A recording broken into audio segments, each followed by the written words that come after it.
اب میں آپ کو وہ 4 آیتیں آپ کے گوشے گزار کر دوں جو عمل کے طور پر ہیں، اور اتنی زبردست آیتیں ہیں یہ کہ میں حق اللہ کہتا ہوں، ڈنکے کی چوٹ پر میں دعوے کے ساتھ کہتا ہوں میں، اور میرا چیلنج ہے کہ انشاءاللہ اگر مکمل یقینی کے ساتھ، مکمل ایمان کے ساتھ، مکمل استحکام کے ساتھ اگر آپ نے اس پر عمل کیا تو آپ کے گھر میں یا آپ کو کتنا ہی شریر جن پریشان کر رہا ہے یا خبیث ارواح پریشان کر رہی ہے یا آپ کے گھر میں کسی خبیث ارواح کا رٹھان ہے،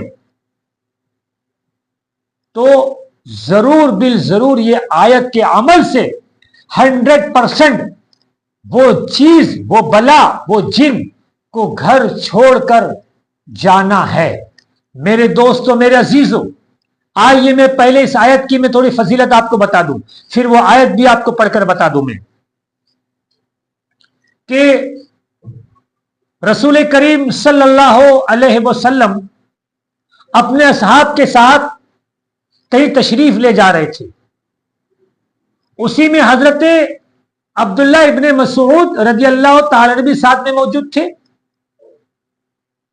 تو آپ نے ایک شخص کو دیکھا۔ دیکھیے میرے دوستوں، یہاں پر میں ایک بات آپ کو بتاتے ہوئے گزروں، مجھے آپ کو صرف بات بتانا ہے تاکہ آپ بتائے ہوئے عمل پر عمل کر سکو۔ میں اختلافات میں نہیں گروں گا، کوئی بھی یہ بات نہیں کروں گا کہ یہ حدیث میں یوں آیا ہے، یہ حدیث میں یوں آیا ہے، تاکہ آپ کا کنفیوز نہ ہو اور آپ کو چننے میں کہ میں کون سی چیز کروں کون سی چیز نہ کروں میں آپ تھوڑا کنفیوز نہ ہو جائے۔ میں کوئی بھی ایسی بات نہیں کروں گا، ٹھیک ہے؟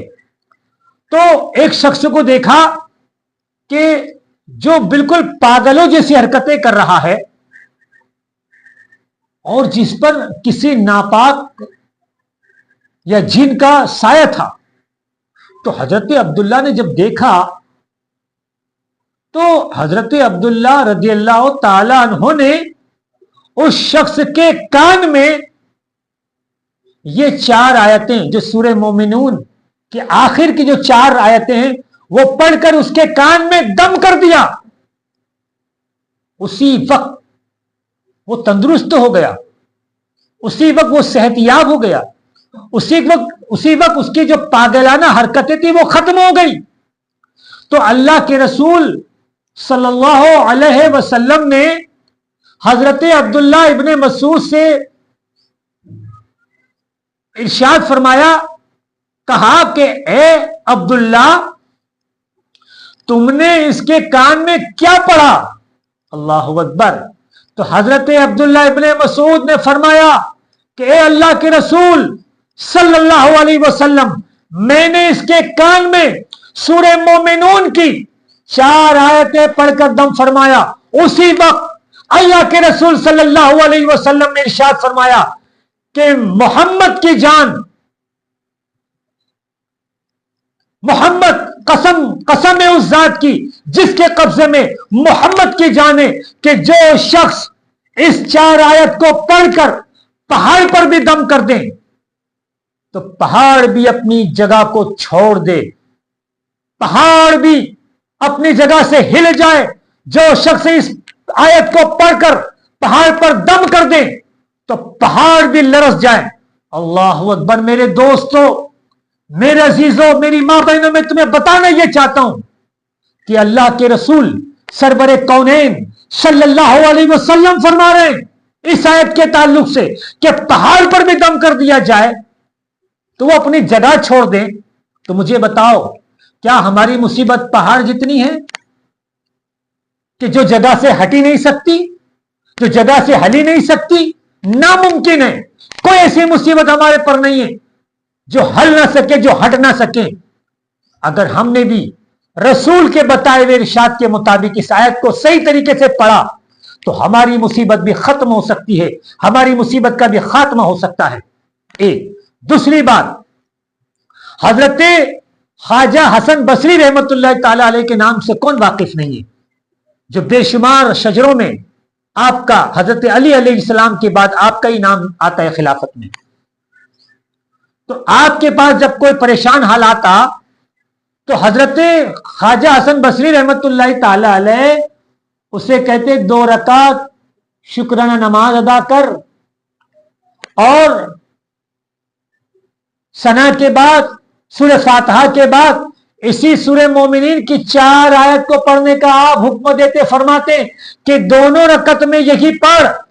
اللہ اکبر میرے دوستوں، میرے عزیزوں، خواجہ حسن بصری رحمت اللہ تعالی علیہ جو مولا کائنات، شیر خدا، حیدر کرار، امیر المومنین، حضرت علی علیہ السلام کے خلیفہ ہیں آپ، وہ لوگوں کو تعلیم فرماتے ہیں کہ جو مصیبت زدہ آپ کے پاس آتا تو کہتے کہ دونوں رکعت میں اسی سورہ مومنین کی 4 آیت کو پڑھیں، اور پھر بعد میں یہ ہوتا کہ کچھ دنوں کے بعد وہ شخص آتے اور کہتے کہ سرکار آپ نے بتایا کہ اس طریقے سے ہم نے نماز پڑھی، اور اس نماز میں ہم نے یہ سورہ مومنین کی 4 آخر کی 4 آیت پڑھی، ہماری پریشانی ٹل گئی، ہماری مصیبتیں ٹل گئی۔ میرے دوستو، ایک تو طرف اللہ کے رسول فرما رہے ہیں کہ پہاڑ کی جیسی مصیبت ہو پہاڑ ہٹ جائے، اور ادھر خواجہ حسن بصری فرما رہے ہیں کہ مصیبتیں ٹل جائیں۔ اب آئیے اس کی عمل کی طرف۔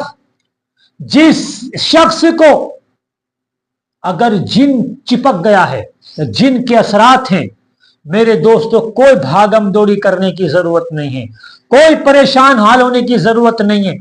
ایک کان میں 7 مرتبہ، پہلے آگے پیچھے 7 مرتبہ درود شریف، 7 مرتبہ یہی سورہ مومنین کی آخر وری 4 سورہ پڑھیں، اور دوسرے کان میں 7 مرتبہ اذان دے دیں، اور پھر دیکھیں آپ میرے دوستو، بالکل اسی طرح جس مکان میں اگر جن کا بسیرا ہو، جنات کا بسیرا ہو، یا اس طرح کی کوئی حرکات ہو جس میں غیبی مخلوق کی پریشانی ہو، اس لیے میرے دوستو کہ ہم مقابلہ اس سے کر سکتے ہیں جو ہمارے سامنے نظر آتے ہیں، لیکن وہ مخلوق جسے ہم دیکھ نہیں سکتے، ان کے لیے، ان سے مقابلہ کرنے کے لیے کیا ضرورت ہے؟ اس لیے میرے دوستو جنات کی بھی الگ الگ قسمیں ہیں۔ بعض جنات تو وہ ہیں جو ہوا میں اڑتے ہیں، بعض جنات وہ ہیں جو جانور بن جاتے ہیں، بعض جنات وہ ہیں جو ہمارے ساتھ رہتے ہیں، ہمارے ساتھ سفر کرتے ہیں، سب کچھ کرتے ہیں۔ تو مجھے بتاؤ، کیا جو ہوا میں اڑنے والے جنات ہیں، کیا تم ان سے مقابلہ کر سکتے ہو؟ تمہارے پاس وہ طاقت ہے، تمہارے پاس وہ روحانی قوت ہے، تمہارے پاس وہ ہتھیار ہے؟ بالکل نہیں۔ ہم ایک مکھے کو صحیح طریقے سے نہیں مار سکتے اگر وہ ہوا میں اڑ جائے تو۔ وہ جن جو جانور بن کے تمہاری شکل میں جو جانور بن کے تمہارے سامنے آ جائے، مجھے بتاؤ کیا تمہاری نظر میں اتنی قوت ہے، تمہاری نظر میں اتنی تاثیر ہے، تم میں اتنا وصف ہے، تمہارے پاس اتنی روحانیت ہے کہ تم یہ سمجھ سکو کہ یہ آنے والے جانور ہی ہے یا جن ہے، اور وہ تمہیں تکلیف پہنچا دے، وہ تمہارے اندر بیماری ڈال دے، تمہارے مکان کے گھر میں جو غذا رکھی ہے اگر اس میں کوئی ایسی چیز ڈال دے جس سے تم کو بیماری ہو جائے، تم نہیں سمجھ سکتے۔ وہ جن جو تمہارے ساتھ ہو، جو تمہارے ساتھ سفر میں ہو، تمہیں معلوم ہے کہ تمہارے ساتھ گھر میں اور کون رہ رہا ہے؟ تمہارے ساتھ جو تم سفر میں چل رہے ہو تمہارے ساتھ کون چل رہا ہے تمہیں معلوم ہے؟ نہیں۔ اسی لیے تو سفر کی دعاؤں پڑھنے کا کہا گیا ہے، اسی لیے تو گھر میں گھسنے کی دعا، گھر سے باہر نکلنے کی دعا۔ تو اگر ہم ان آیتوں کے پابند رہے، ہمارے گھر میں اگر ان آیتوں کی پابندی رہی، ان آیتوں کی تلاوت رہی، تو یہ تینوں قسم کے جنات ہمارے گھر میں پرویش نہیں کر سکتے، ہمارے گھر میں نہیں آ سکتے۔ ہمارے گھر میں پریشانیاں کیوں آ رہی ہے؟ کیوں کہ ہم نے ایسی لازوال اور حکمتوں سے، خزانوں سے، نورانیت سے، روحانیت سے بھری ہوئی آیتیں پڑھنا ہم نے چھوڑ دیے، تبھی تو ہمارے گھر میں مصیبتوں کے ڈھیر ہیں، پریشانیوں کے ڈھیر ہیں میرے دوستوں، میری ماں بہنوں، ہم نہیں پڑھ رہے ہیں۔ تو اب مجھے کہنا یہ کہ اگر تمہارے گھر میں اگر اس طرح کے تینوں میں سے کوئی بھی جنات کی پریشانی ہے تو میرے دوستو انہی 4 آیتوں۔ اچھا ایک بات اور بتا دوں میں آپ کو، میں نے بہت یوٹیوب پر دیکھا، کیا